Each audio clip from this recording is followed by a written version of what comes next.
Alden Richards opisyal ng hinirang bilang 2024 Box Office King and Queen. Mahigit kalahating taon na ang lumipas mula nang ipalabas sa mga sinehan ang pelikulang Hello, Love Again, ngunit tila hindi pa rin humuhupa ang kilig at kasikatan ng tambalang Catherine Bernardo at Alden Richards.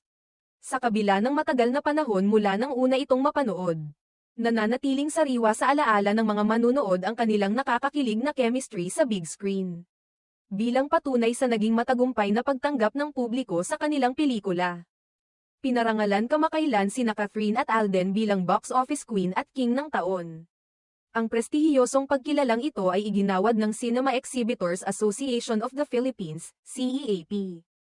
Isang grupo ng mga tagapagpalabas ng pelikula sa bansa na kinikilala ang kontribusyon ng mga artista at pelikulang nakaambag sa pag-usbong ng industriya ng pelikulang Pilipino. Ibinahagi ng mga production company na Stars